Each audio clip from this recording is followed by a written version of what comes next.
Bueno, como les decía, la idea era recuperar o retomar algunos conceptos que hoy fuimos trabajando de algún modo en nuestras dos participaciones y tratar de buscar anclajes que nos sirvan para seguir pensando y reflexionando, y elegimos como uno de los ejes de esta conversación, que les quiero contar entre paréntesis y que nadie se entere que no la preparamos, mucho más que decirnos algunas ideas, porque lo que queremos es que resulte lo más espontáneo en términos no de un panel formal donde cada uno trae su presentación y la lee o la comenta, sino más bien con una conversación entre dos colegas que venimos trabajando esta misma cuestión, que hemos compartido espacios de trabajo. Quizás ustedes se habrán dado cuenta que muchas cosas las pensamos de un modo bastante similar,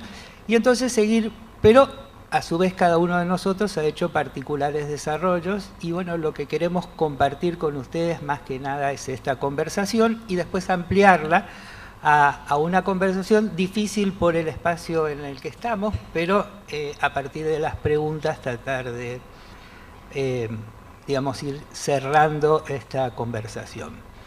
Entonces, nos pusimos de acuerdo hoy en que podríamos iniciar esta revisión de alguna manera de ciertos conceptos que tienen que ver con las relaciones de poder y la evaluación, o si ustedes prefieren, yo diría cómo la evaluación se inserta en los procesos educativos generando relaciones de poder, ¿no?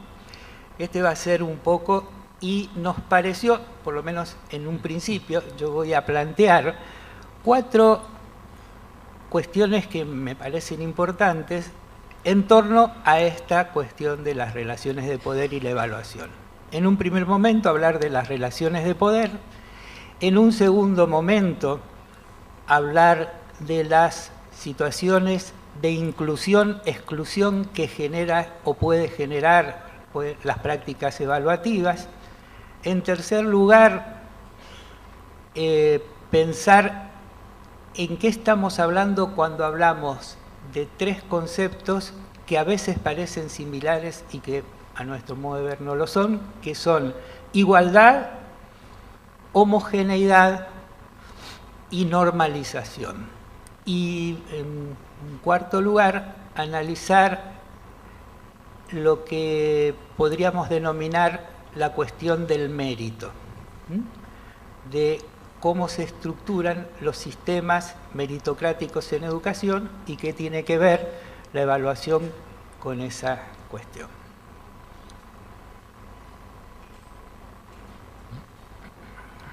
Entonces, un primer punto de partida, decíamos, es pensar la evaluación como relación de poder. Y aquí yo voy a traer a colación algunos resultados y algunas consideraciones surgidas de un proyecto de investigación que desarrollamos en la Universidad Nacional de Misiones, que se dio en llamar las relaciones de poder en el aula universitaria, un caso paradigmático, el examen. Nosotros empezamos a visualizar o partimos del supuesto, o más bien de un análisis de la realidad, que nos planteaba que los exámenes constituían para muchos estudiantes una situación traumática.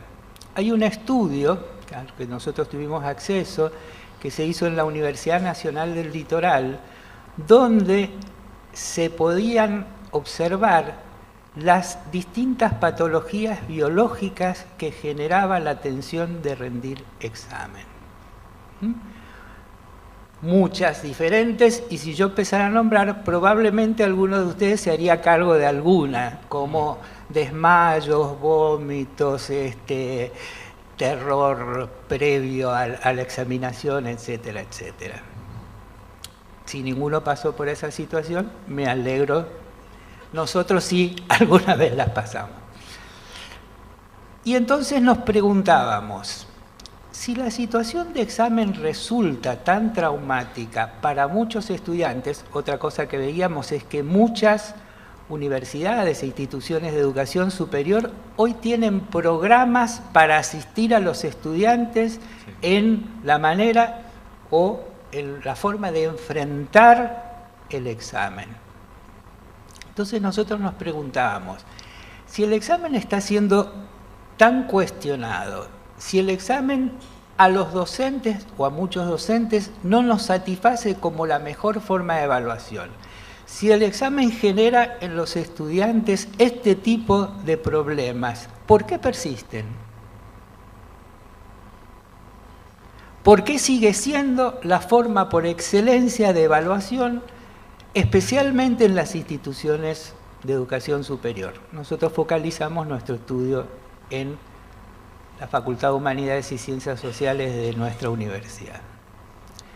Y lo que fuimos pudiendo percibir a partir de la investigación es que en realidad, más que una situación de verificación, como decía Raúl esta mañana, de saberes o de conocimientos, y él hacía esta distinción entre conocimientos y saberes, como lo que ocurría en realidad era el cumplimiento de un ritual en el cual se podía poner en escena relaciones de poder entre estudiantes y profesores.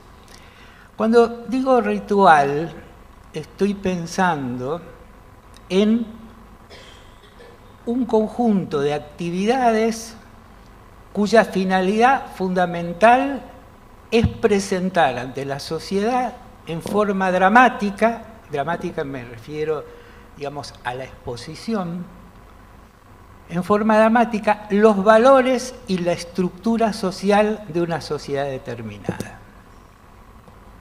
Voy a comentar 2 o 3 ejemplos de lo que podían considerar rituales.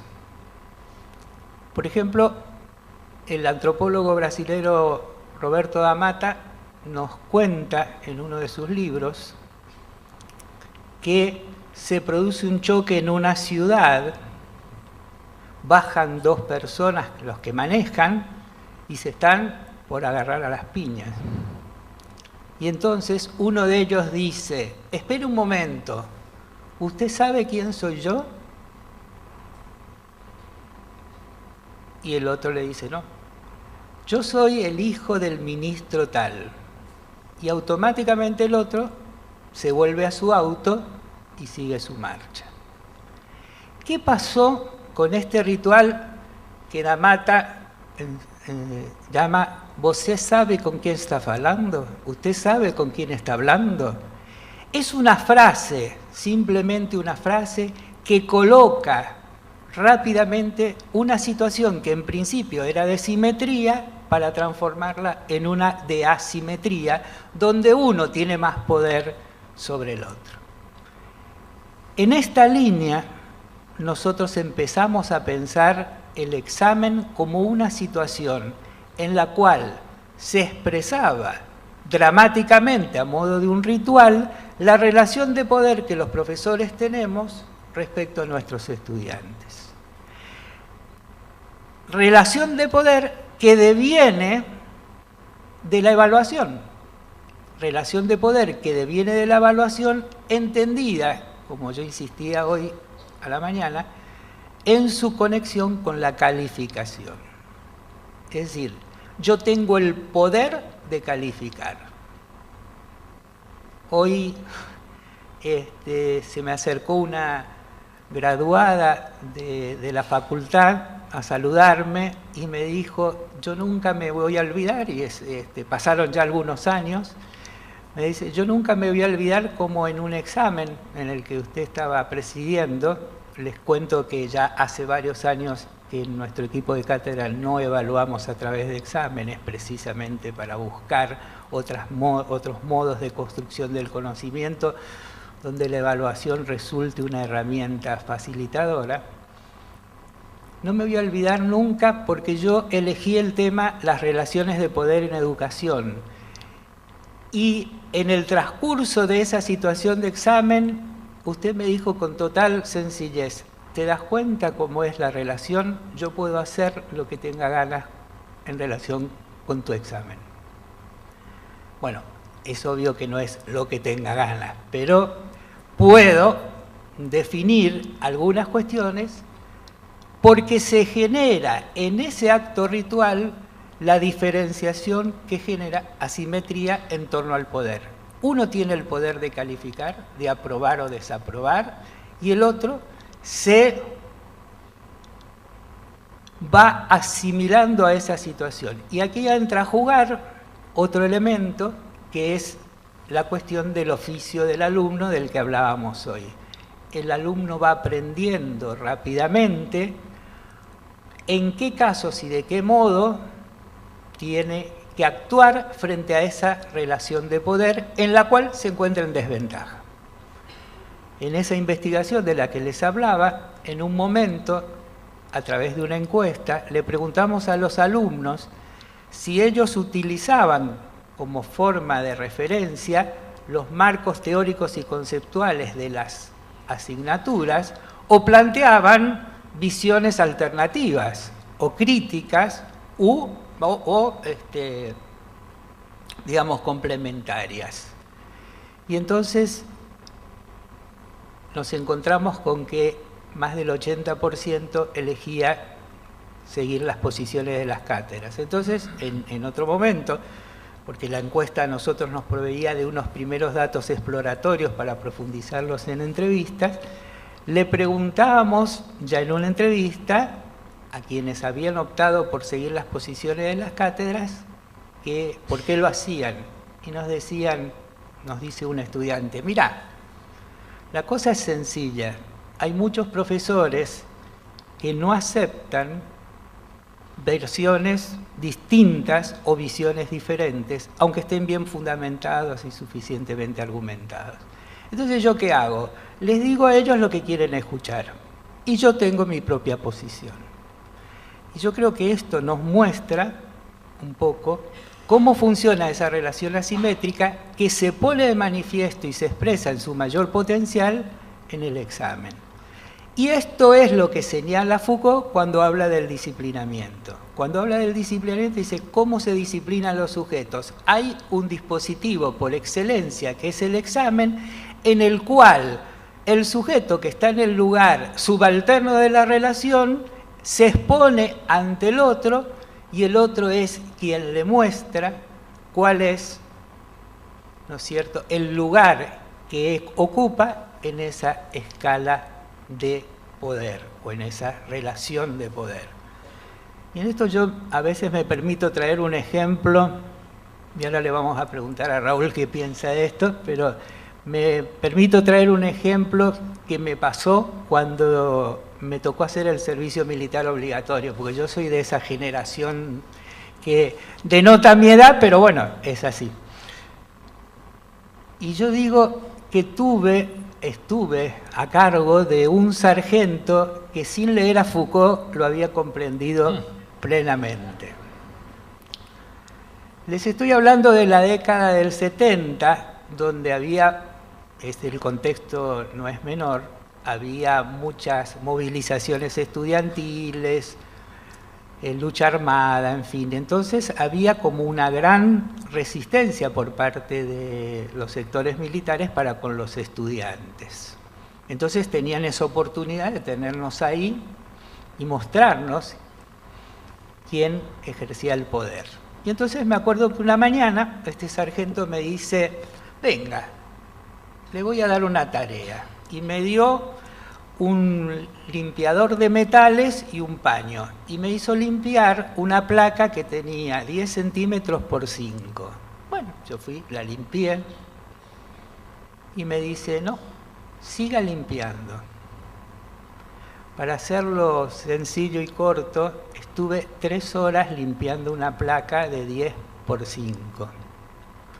Y cuando terminé, cuando al sargento se le ocurrió que tenía que terminar, que ese era el momento de terminar, me dijo, ¿usted sabe por qué yo hice esto? No, la verdad que no. Para que usted sepa quién manda.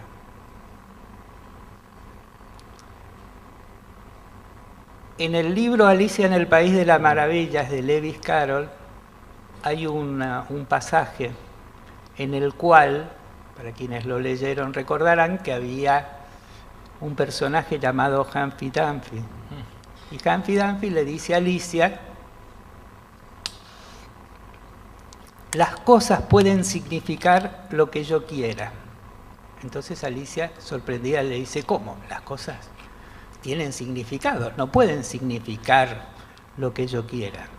Sí, las cosas pueden significar lo que yo quiera, porque lo que hay que ver es quién decide los significados. Hay otra traducción un poco más salvaje de este diálogo que dice justamente, se puede hacer significar las palabras del modo que uno quiera, esto depende de quién manda, ¿no? Esta misma idea que yo les contaba de aquel sargento que me enseñó a Foucault cuando yo todavía nunca lo había leído. Y una última consideración de aquella experiencia tiene que ver con esto que decíamos a la mañana, yo señalaba esta mañana, que el poder, según lo piensa Foucault, se ejerce sobre el cuerpo del otro. No sobre el otro, sino sobre el cuerpo del otro, y a través del cuerpo se genera la situación de dominación del otro. Bien. Ahora Nos quedamos todos pensando. Para completar un poquito las ideas de Pablo, me hacía pensar en algunas situaciones vinculadas a la cuestión de otorgar la palabra, las situaciones de otorgar la palabra, el significado de la escuela. Cuando uno lee, hay un texto de, esta mañana lo nombrábamos, Jacques Rancière, el texto se llama El desacuerdo. Esta mañana citábamos El maestro ignorante, el otro texto es El desacuerdo. El desacuerdo está basado en esta situación a través de la cual uno cree que participa de la política, pero en realidad no está participando de la política, ¿no? Uno cree que participa de la distribución del poder, pero en realidad está jugando un juego en el cual es un protagonista menor en ese juego de relaciones de poder. Un poco el texto desarrolla esa idea. Y desarrolla una idea pedagógica. Él dice que parte de esta discusión arranca con una idea pedagógica, y un poco para reafirmar lo que Pablo está comentando, que es la noción de me explico. Él habla de la relación pedagógica del docente que se para frente al alumno y dice me explico. Él toma esa cuestión del me explico como un corte retórico y discursivo, a través del cual el significado es no me pregunten más. O sea, está claro que lo que estoy diciendo es si me entienden bien y si no también, ¿no? La constitución de exclusión dialógica le llama Rancière. Y me hace acordar a una situación de un texto que se encuentra en internet, que lo escribió un colega, se llama Sebastián Barros, sobre la relación de un chico que se llamaba Juancito Pinto, cuando conoce a Evo Morales, un chico indígena conoce a Evo Morales, cuando Evo Morales estaba repartiendo unas becas educativas. Y entonces le dice, ¿qué piensas hacer con esta beca? Pensando Evo Morales quizás que él iba a plantear que iba a ir a la escuela y con eso iba a poder ayudar a sus padres. Y el chico le dijo, me voy a preparar para ser presidente, como vos. Entonces, ahí lo que plantea este autor y lo que está planteando Rancière es que de alguna manera nosotros damos señales que habilitan a la inclusión discursiva, a la posibilidad de hablar, a la posibilidad de tener un discurso, a la posibilidad de sentirnos parte de una discursividad. Claramente el examen produce ese efecto también, habilita o inhabilita a la discursividad, ¿no? Sobre un asunto particular que puede ser un contenido. Y de alguna manera muchos de nosotros, a través de los rituales, como bien dice Pablo, establecemos un ejercicio a través del cual no vendemos barato ese derecho a hablar. Se lo hacemos saber que no es un derecho barato, ¿no? Es un derecho caro. Entonces, en algunas observaciones de exámenes, especialmente en la Facultad de Derecho, una de las cosas que notamos es que los pibes tienen que ir de traje. Nadie lo dice, no está escrito en ningún lugar, pero los pibes van de traje. Y las chicas van de trajecito, ¿no? Bien presente, ¿no? Totalmente súper elegantes y bien preparados.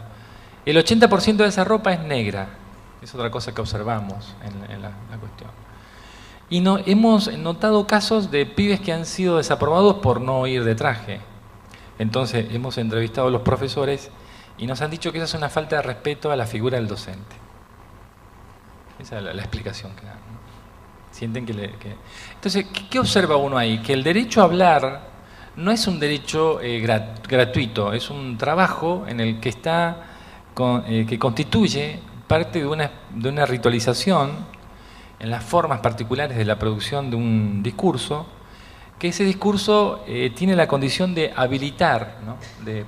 de habilitación, de discursividad habilitante, pero que no es gratuita, sino que tiene una serie de situaciones que la constituyen.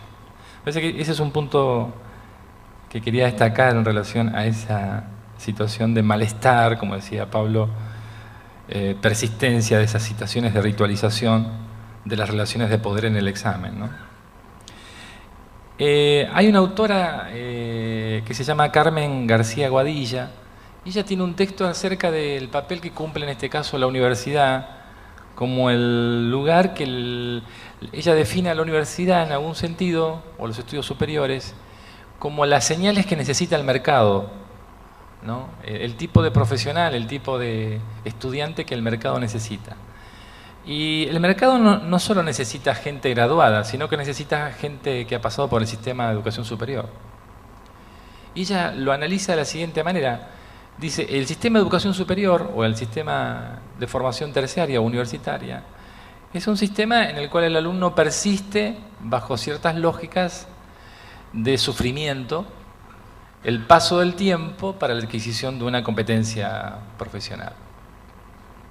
El mercado necesita esa señal, la señal de sumisión, de alguien que va a entrar luego a la empresa y no va a cuestionar la primera orden que se le dé. Es preferible alguien que pasó 4 años por la universidad a alguien que no pasó nunca por el lugar. Entonces ella lo determina como ese proceso extenso de ritualización que se produce no solo por la permanencia en el sistema universitario, sino por los procesos de exámenes y básicamente los procesos de ritualización de la práctica de examen. Creo que es un interesante planteo acerca de cómo hemos repensado la cuestión del examen desvinculada de los procesos de aprendizaje. Cuando desvinculamos el examen del aprendizaje, pasamos a plantear procesos de ritualización como el sargento de Pablo, ¿no? Es un proceso de ritualización, de control y de orden. Entonces, me parece que ahí, yo esta mañana también les comentaba de un texto que se llama Estigma, de Goffman, que es un sociólogo, psicólogo norteamericano, y él, bueno, analiza, digamos, las marcas de ciertas señales públicas que generan los organismos, en general los organismos estatales, pero fundamentalmente en parte los organismos educativos, respecto a las marcas que nos van quedando en el cuerpo y que son fruto de ese proceso de ir superando los obstáculos con los procesos marcadamente ritualizados. O sea que me parece un debate que lo tenemos que hacer y a la mañana también concluíamos con esta idea, ¿no? El ejercicio mismo de darnos cuenta de que somos evaluadores es un ejercicio interesante. Es un ejercicio, es una reflexión política interesante. El ser consciente de que podemos producir procesos de estigmatización, procesos de dolor en los alumnos, es un proceso marcadamente político, creo yo. Es un proceso importante. Así que me parece que ahí ya estamos con un inicio. Pensando en lo que decía Raúl recién, se me ocurrían, como estaba reflexionando sobre 2 cuestiones que me parecen interesantes plantear. La primera tiene que ver con esto de quién tiene la palabra, pero también quién es capaz de escucha, quién es capaz de tener escucha.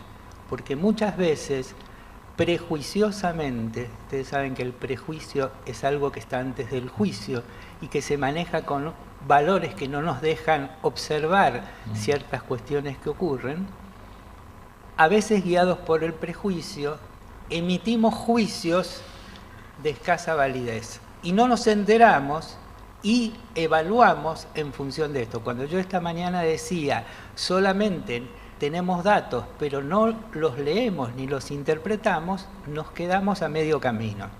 Y en esto les voy a contar otra experiencia personal que tiene que ver con lo siguiente. Cuando estábamos iniciando el proceso de investigación sobre las relaciones de poder en el aula universitaria, uno de nuestros compañeros del grupo de investigación dijo, me parece que tenemos que hacer primero un ejercicio que nos permita objetivar a nosotros, como investigadores, qué nos provoca el examen.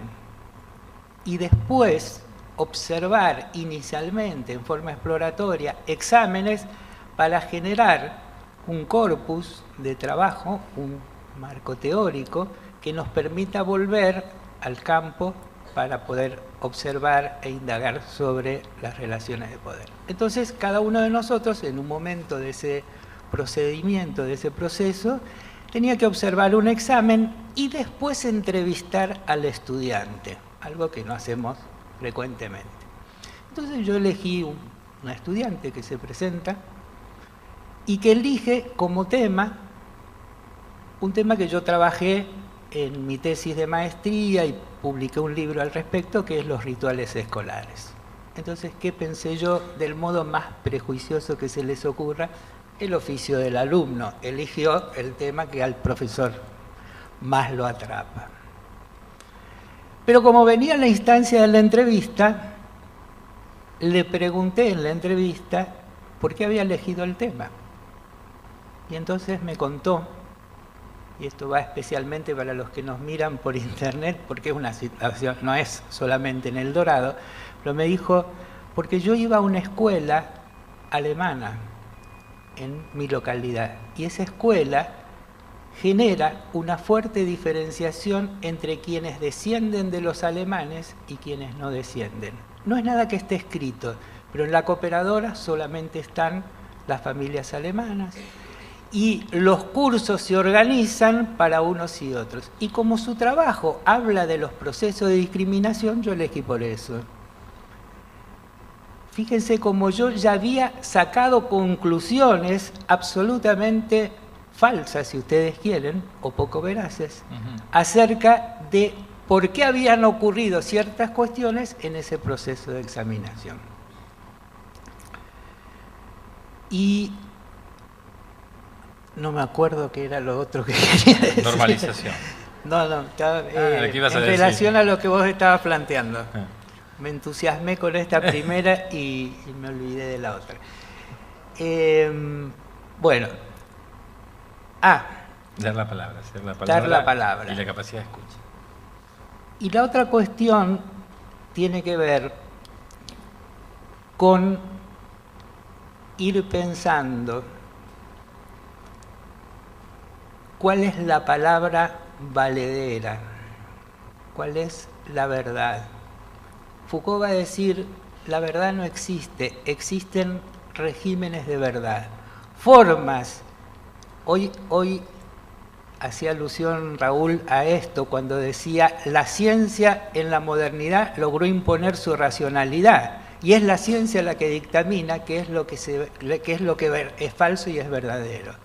Pero en realidad, la ciencia a lo largo de su historia fue cambiando sus posturas a partir de los cambios de paradigmas. Raúl hacía referencia a Kuhn cuando en la estructura de las revoluciones científicas plantea cómo se producen los cambios, a lo que Bachelard agrega, en realidad se producen por rupturas. ¿Y qué es una ruptura? Pensar en contra de lo que ya estaba determinado. En la ciencia, los cambios fundamentales de paradigma tienen que ver con la actitud científica, no de seguir sumando nuevos datos a lo mismo, sino poner en cuestión aquello que es una explicación para ver su grado de validez. Entonces, Foucault va a decir, en realidad, el régimen de verdad se construye según los contextos sociales y el momento histórico. No hay una ciencia pura ni hay una ciencia neutral. La ciencia está vinculada fuertemente a los procesos sociales y culturales. Y en ese marco de construcción de regímenes de verdad, me pareció interesante, y lo charlábamos con Raúl, introducir otro concepto o otro conjunto de conceptos que entran en tensión, que son el concepto de igualdad,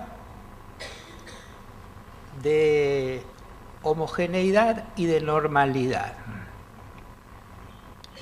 Hoy yo decía a la mañana que la propuesta de Comenio, en el que hablaba de enseñar a todos todo, instala, por un lado, una cuestión de la igualdad entendida como un derecho. Todos somos iguales, lo dicen las normas, ante la ley. Todos tendríamos que tener los mismos derechos.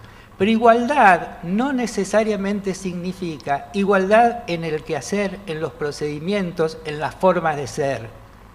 Sería tristísimo que nuestra sociedad estuviera constituida por un conjunto de sujetos que tuvieran las mismas ideas, las mismas apreciaciones, los mismos modos de vida, etc. Y es ahí donde vamos al concepto de normalidad. Y en esto yo voy a hacer referencia a una película que probablemente alguno de ustedes haya visto, que se llama Selig, y que es una película de Woody Allen, donde la película es una ficción en la que aparece un personaje que tenía la cualidad de metamorfosearse para parecerse a quien estuviera con él. Entonces, si él estaba con un negro, se transformaba en un negro. Si estaba con un judío, si estaba con un profesional ingeniero, se transformaba en ingeniero, ¿no? Obviamente que es una ficción. Y entonces, en algún momento alguien decide que no puede seguir existiendo alguien así y que hay que reeducarlo, que hay que tratarlo, que hay que curarlo de esa enfermedad.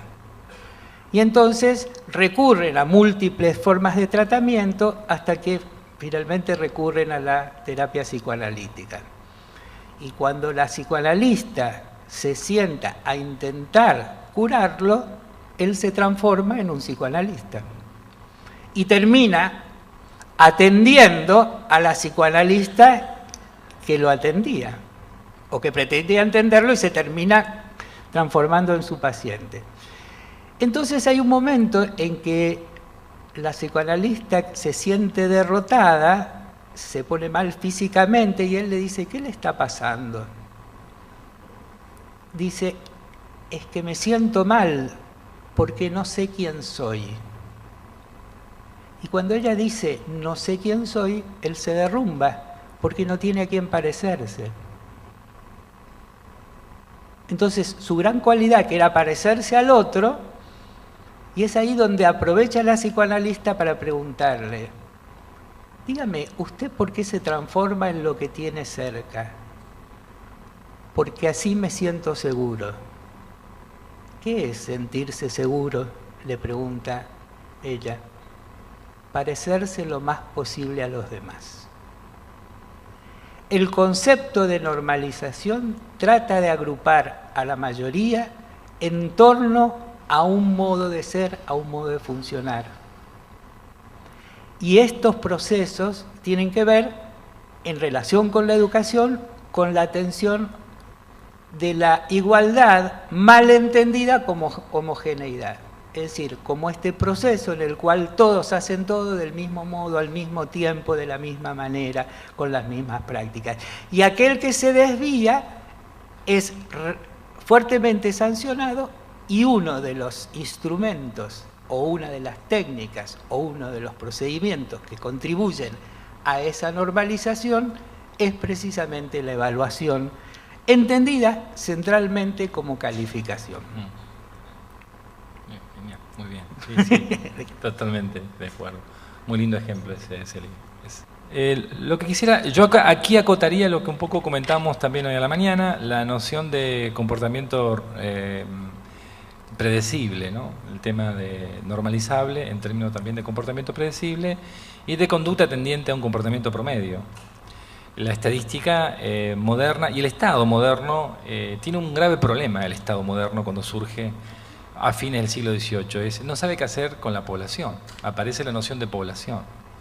La idea de población no estaba en el Estado feudal, porque era el feudo y gente que estaba en sus alrededores, pero que no hacían demandas colectivas, hacían demandas muy elementales, vinculadas a la granja y a ciertos oficios, y a la herencia de esas prácticas, y la transmisión en el tiempo.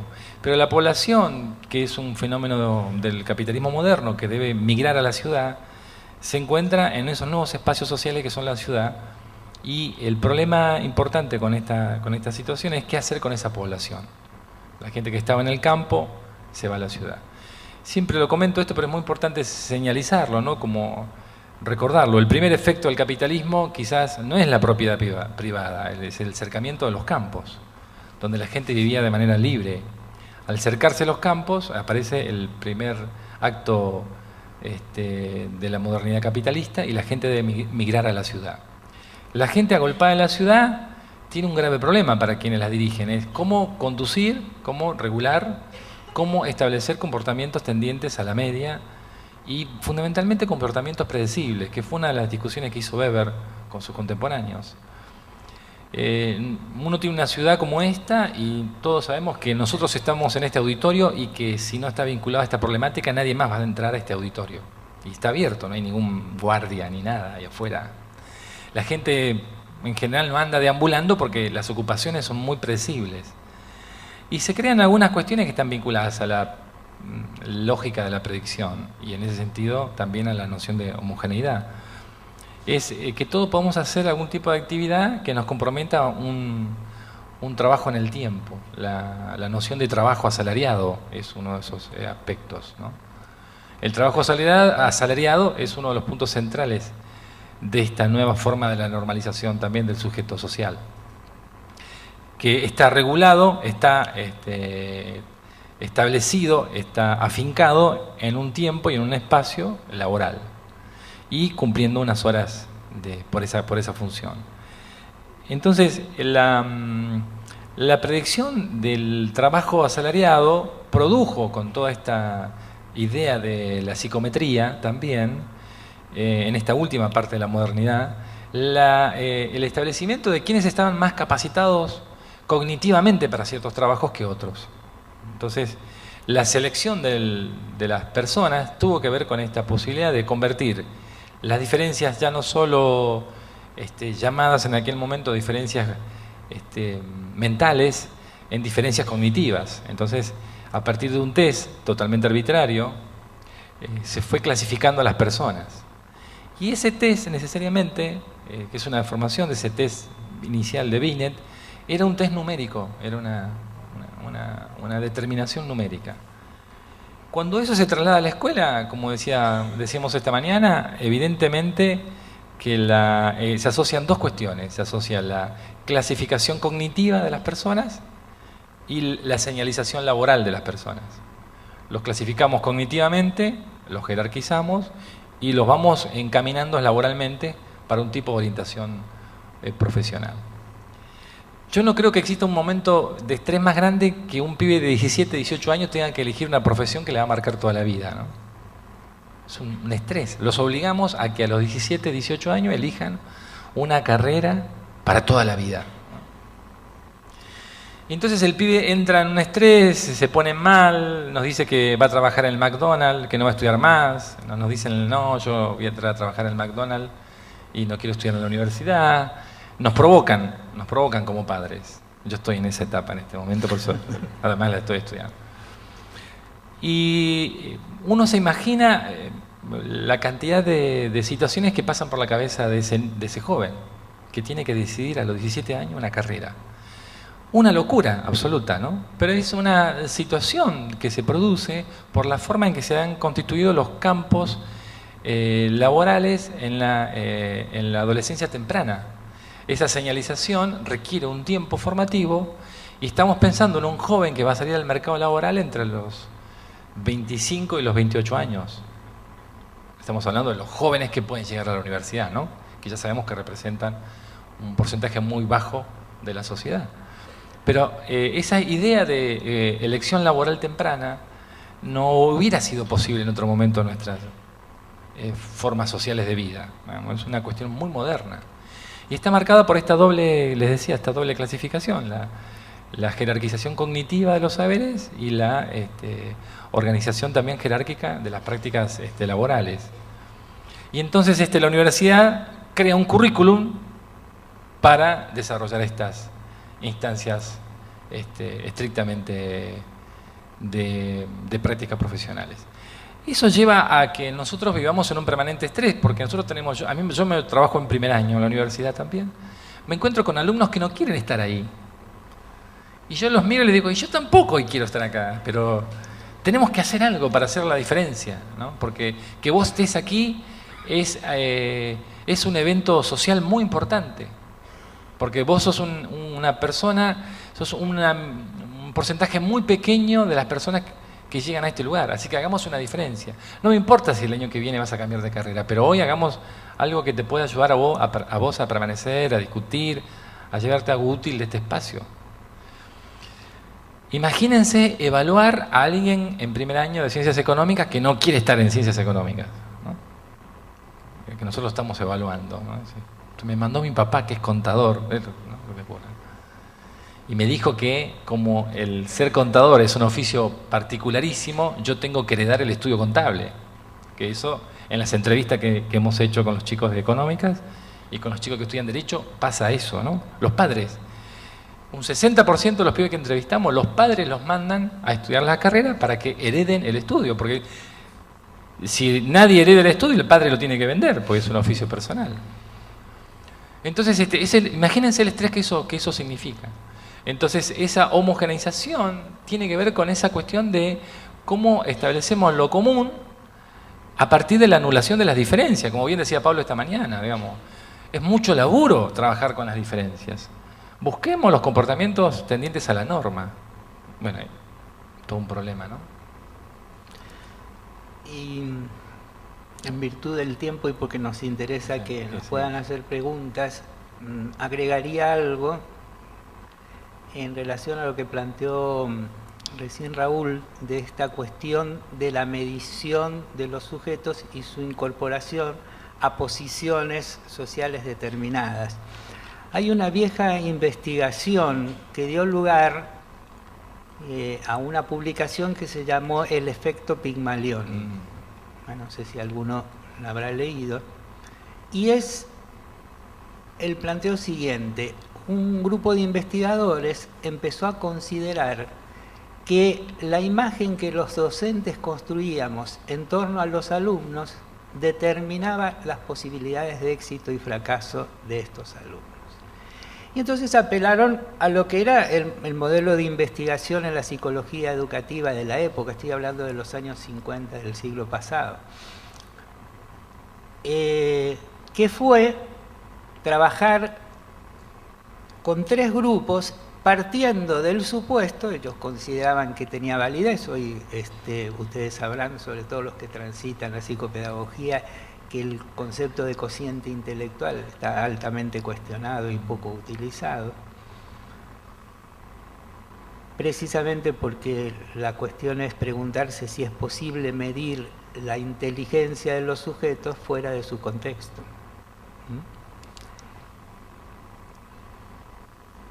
Y entonces lo que ocurrió fue lo siguiente, y estos investigadores recurrieron a algo que a mí, desde el punto de vista de la ética de la investigación, no lo comparto, porque yo creo que cuando uno investiga en las ciencias humanas y sociales, investiga con otros, y los otros con quienes investiga tienen derecho a saber qué es lo que nosotros pretendemos en ese proceso de indagación. Pero corriendo esta cuestión, resulta interesante lo siguiente. Ellos forman 3 grupos de estudiantes, eligen 3 profesores y les dicen a los profesores que el grupo A tenía alto nivel de cociente intelectual, el B medio y el C bajo. Y les proponen que durante un tiempo determinado enseñen determinados contenidos. Una vez terminado, que evalúen los resultados de los estudiantes. Terminado el proceso, el grupo A logró las mejores calificaciones, el B intermedias y el C muy bajas. Lo que no le habían dicho los investigadores es que los grupos no estaban constituidos por cociente intelectual, sino que eran absolutamente heterogéneos. Es decir, que había de alto, medio y bajo en los tres. Entonces, esta es otra cuestión que deberíamos pensar a la hora de la calificación, a la hora de la evaluación vinculada a la acreditación. ¿Cuánto de nuestras subjetividades se ponen en juego cuando estamos evaluando al otro? ¿Cuántas construcciones de ese otro hacemos en nuestras evaluaciones, muchas veces absolutamente injustas, tal como lo estamos comentando? Bueno, si te parece, hacemos un ratito de preguntas. ¿Quieran hacernos? ¿U opiniones? ¿Quejas? ¿Insultos? Las quejas a la organización nada más, ¿eh? Sí. Bueno, las personas que tengan sus preguntas, si ya las escribieron, nos avisan, así los docentes pasan y retiran las preguntas. La gente del Dorado recuerde que lo tiene que hacer a través del correo capacita@isparm.edu.ar. También nos van a acercar si hay alguna pregunta del Dorado. Bueno, y mientras esperamos las preguntas de ustedes, los invitamos a brindarle un fuerte aplauso a los disertantes por esta segunda parte de la reflexión.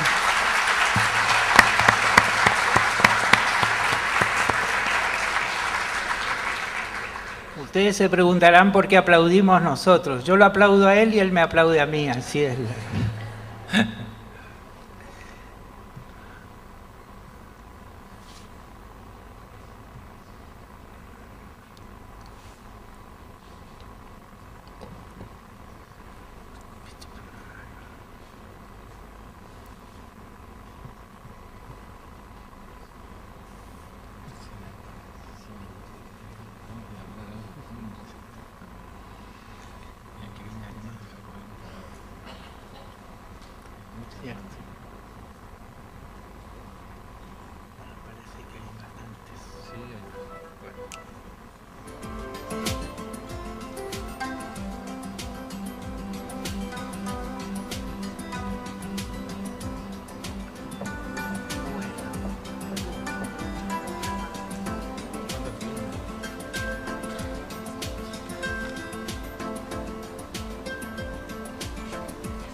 Esta también, ¿no?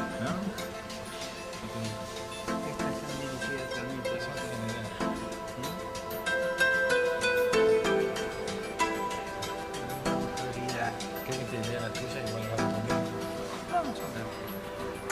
Bueno, voy a comenzar con tres preguntas que en realidad me parece están fuertemente vinculadas las unas con las otras y como están dirigidas a mí lo quiero plantear.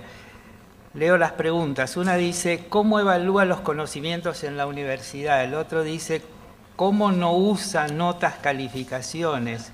¿Qué mecanismos de evaluación usa en la universidad? Y el otro dice, usted dijo que no hay examen final en su cátedra. ¿Qué herramientas y dispositivos nos, bueno, hay una palabra que no entiendo, usa para evaluar? Bueno, en primer lugar quiero hacer una aclaración. Yo dije que no hay examen, lo cual no quiere decir de que no haya calificación. Estamos en un sistema de educación superior que utiliza la calificación como una manera de operacionalizar la acreditación. Y aunque no me guste, como decía Raúl también esta mañana, tengo que calificar. Lo otro es cómo reemplazamos la situación del examen por una evaluación continua y sumativa. Lo que hacemos es proponer conjuntos de tareas que los estudiantes van exponiendo o presentando de diversos modos a lo largo del cuatrimestre o del año. En nuestro caso, en una de las asignaturas es de carácter cuatrimestral, con devoluciones que permiten, o que deberían permitir, de parte de los docentes, repensar cada una de las cuestiones que van apareciendo. Y finalmente, los estudiantes eligen, van armando un portafolio con todas las producciones grupales o individuales, eligen 3 de esas producciones, bueno, en nuestro caso definimos 3, porque tiene que ver con la cantidad de trabajos que vamos realizando. Esos son analizados por el equipo de cátedra y eso constituye la evaluación de la asignatura. Entonces, lo que nosotros pretendemos es ir hilando un proceso de formación continua acompañado por la evaluación y que después tiene que terminar, lamentablemente, pero tiene que terminar en una nota. Entonces ahí le pedimos a los estudiantes que evalúen su propio desempeño y analizando su propia evaluación y la mirada que nosotros tenemos sobre los trabajos, negociamos esa evaluación final. No digo que sea lo ideal, digo que es una experiencia, una manera de intentar que el proceso evaluativo sea un proceso que acompaña los procesos de enseñanza y aprendizaje y no que sea un dispositivo de control, un dispositivo de inclusión-exclusión, de medición, de homogeneización. Esto más o menos es la característica de lo que me preguntaban. Bueno, aquí preguntan más o menos parecidas, que demos algunos ejemplos de cómo romper con la homogeneización. Creo que Pablo, desde su propia experiencia, está dando un ejemplo. Y si es posible evaluar sin establecer medidas de predecibilidad en la construcción del conocimiento. Y como otra pregunta, nos preguntan cómo hacemos como docentes para algo para modificar los contextos sociales, los cuales son los principales factores externos a la educación y que perjudican al joven a la hora de querer estudiar. Ponen de ejemplo como ejemplo los medios masivos de comunicación invasivos, violentos y agresivos que inducen a malos hábitos. Bueno, un poco para continuar con lo que está planteando Pablo, yo lo que pude observar en las experiencias con las que trabajamos hasta hace muy poquito es que depende de cada disciplina también, de cada materia, ¿no? El tema del trabajo. Hay que ser bueno, no se puede plantear un ejemplo para todos. Y también depende de la cantidad de alumnos que tengamos en el aula. Hay cátedras de 7 alumnos, 10, y cátedras de 350 alumnos, que tienen una enorme dificultad para evaluar esa instancia, ¿no? Y tienen que evaluar en el cuatrimestre la materia. Entonces ahí hay una diferencia de relación pedagógica, ¿no? Muy clara. En una se puede hacer un proceso personal y en la otra se dificulta enormemente. Entonces, las pruebas en general, me parece que, por lo que hemos discutido con algunos profesores, deberían tender a ser más creativas en cuanto a las preguntas y al formato que se promueven como forma de verificación de un saber determinado, en este caso un conocimiento. Las pruebas que están pensadas desde una estrategia verificativa de contenidos adquiridos son muy corrientes. Me refiero a las pruebas de múltiple opción o múltiple choice. En ese caso, ahí lo que estamos haciendo nosotros es verificar un contenido que nosotros sabemos que es válido. Pero el alumno deberá, usando nuestra lógica, responder lo que nosotros queremos preguntar. Es como cuando alguien le hace una encuesta, ¿no?, telefónica, o una encuesta que nos hacen, donde nos preguntan cosas creativas, pero en realidad las preguntas no son nuestras, son las preguntas del entrevistador. Uno responde por las preguntas que nos hacen. Siempre cuento el caso de un político que había en mi pueblo, allá en Perito Moreno, en la cordillera, que nunca lo incluían en las consultas de opinión. Entonces él quería ser intendente del pueblo, pero las consultoras que estaban pagadas por los otros partidos, él no tenía plata, hacían las consultas y nunca estaba como candidato en la estrategia de los candidatos votados, posibles para ser votados. Así que se quejaba por la radio, que le pedía a las consultoras de los otros partidos que lo incluyeran al menos en la lista de opciones. Digo, la pregunta la hacemos nosotros y nosotros somos los que relevamos las preguntas respecto a lo que queremos evaluar. En esos casos hay verificación de contenidos, pura y lisa y llanamente. Por eso digo, hay que trabajar con los grandes números. Cuando tenemos muchos alumnos en clase es muy complejo establecer estrategias que permitan discutir creativamente con el alumno su proceso de aprendizaje. Es casi imposible. Yo lo que propongo en esos casos, por lo que pude trabajar con algunos docentes, es el espacio del trabajo práctico con el alumno, que es un espacio de un compromiso constante para la consulta, para el debate, para la ejercitación. Luego la prueba ya se hace como insostenible. Entonces digo, depende del campo disciplinario ese ejercicio, de cómo encontrar pruebas que de alguna manera rompan con la construcción de medidas o ejercicios de previsibilidad. Bueno, aquí hay otra que dice: los alumnos, en referencia al proceso de evaluación, han pedido volver a los procesos tradicionales de evaluación. Y sí, porque lo extraño genera incertidumbre y la incertidumbre incomoda. Entonces, yo les voy a contar otra experiencia que realizamos en la universidad durante bastante tiempo en nuestro equipo de cátedra, que es el diario académico. Nosotros, el diario académico era una propuesta donde, mientras íbamos desarrollando los distintos contenidos de una asignatura que está en mi cargo, digamos, como responsable del equipo, que se llama Pedagogía General,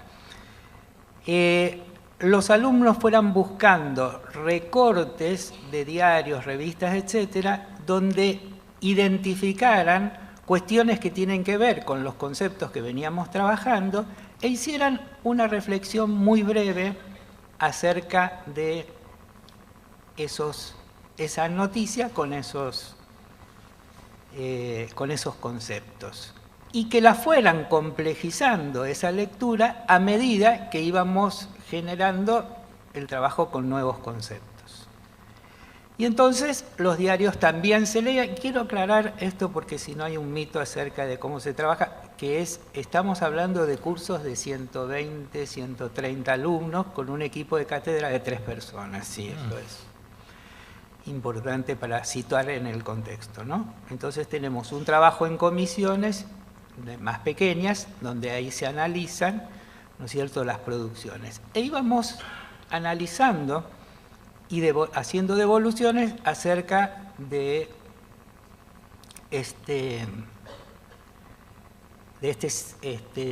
esta forma de trabajar, digamos. Y entonces, en un momento ocurre que compañeros del equipo de cátedra se comunican conmigo, yo no estaba en ese momento en la provincia, y me dicen: Pablo, los alumnos siguen planteando cuándo va a ser el examen.